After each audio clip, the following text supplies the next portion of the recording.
The man worked overtime for 3 days and finally finished the project. But just as he was about to get off work, the manager suddenly stopped him, telling him from now on he could only use the restroom twice a day and that he couldn't leave work until after midnight. What she didn't expect was that the usually honest man actually stood up to her this time, claiming he'd leave whenever he wanted from now on, and even dared the manager to fire him. But this was actually part of his plan. His only goal was to get fired by the manager, because the man had been reborn. In his previous life, because of extreme overtime, he died, but then he met an angel named Bieber, who told him that as long as he got himself fired by the company, he would be rewarded with $100 million. $100 million. That's $100 million. The man was thrilled. That was something he could never earn in years of work. So, when he woke up again, he realized he was back on the day he died. To get that $100 million, he immediately shut down the project he had worked so hard on, cutting off the cooperation, and even smashed the company's computer, then sat arrogantly at his desk. His behavior successfully angered the manager, Jenny. She couldn't wait to call the female CEO to complain, warning the man that he would definitely be fired by the CEO.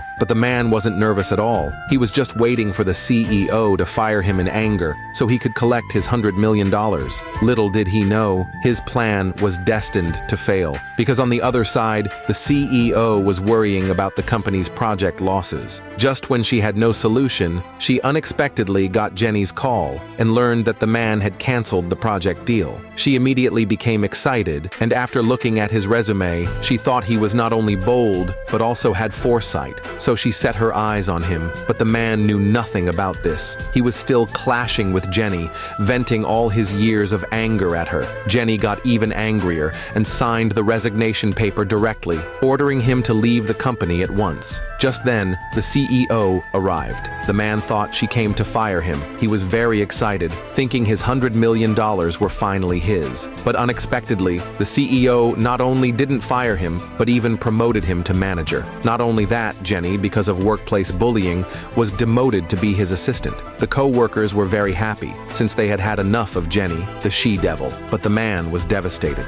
This was nothing like what he expected. His $100 million was gone. Unwilling to give up, the man went straight to the CEO. He told her to hurry up and fire him, saying he still had $100 million to inherit. But the CEO didn't believe his reason at all. Instead, she gave him another task, to manage the list of departing employees. The man was about to refuse, but suddenly realized this might be another chance to quit. So he agreed, but what he didn't know was, on the other side, Jenny had already teamed up with the company's shareholder, Edward, planning to cause trouble for the company. So the next day, Jenny and some employees stormed into the company with banners and reporters, accusing the CEO of firing veteran employees. Before anyone could react, reporters surrounded the CEO, demanding she explain herself to the staff. The situation quickly got out of control. The man jumped up on a desk, calming the angry employees and asking them why they were making a scene. Among them, Alice, who was pregnant, spoke up first. She was furious, saying that just because she was pregnant, the CEO was going to fire her. She accused the CEO of breaking the law by firing a pregnant woman. At this moment, Jenny even pulled out the resignation list to accuse the CEO.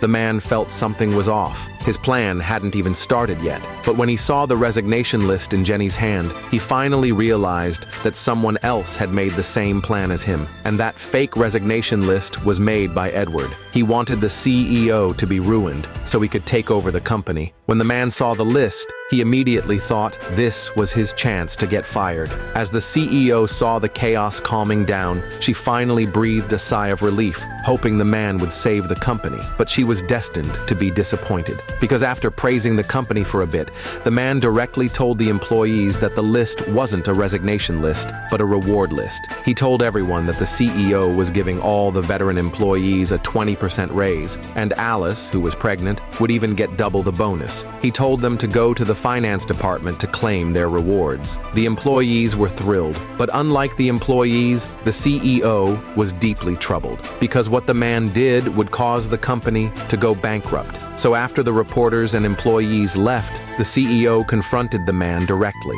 but the man wasn't nervous at all. This was exactly the result he wanted. His goal was to make the CEO so fed up she'd fire him. Edward was also furious, because not only had his plan been been ruined by the man, but the bonuses the man promised were to be paid from his shareholder dividends. He immediately ordered security to grab the man and accused the CEO of trusting the man too much, which led to such a huge mistake, forcing the CEO to resign. The CEO was very disappointed in the man, asking how she could trust him so much, yet he betrayed her. But the man still acted arrogantly, saying the CEO could just fire him. The CEO, furious, decided on the spot to fire him and admitted it was because of her mistake. She said she would step down as CEO. Edward was thrilled. He couldn't wait to call a meeting to push the CEO out of the company. But just then, a news report suddenly popped up on the screen. It turned out the man's actions had gained public praise. The company's stock price had hit the limit up. It even brought the company a profit of $5 billion. The man panicked instantly. He begged the CEO to fire him right away, but he was disappointed. The CEO no longer planned to fire him. Instead, she promoted him to general manager of the company.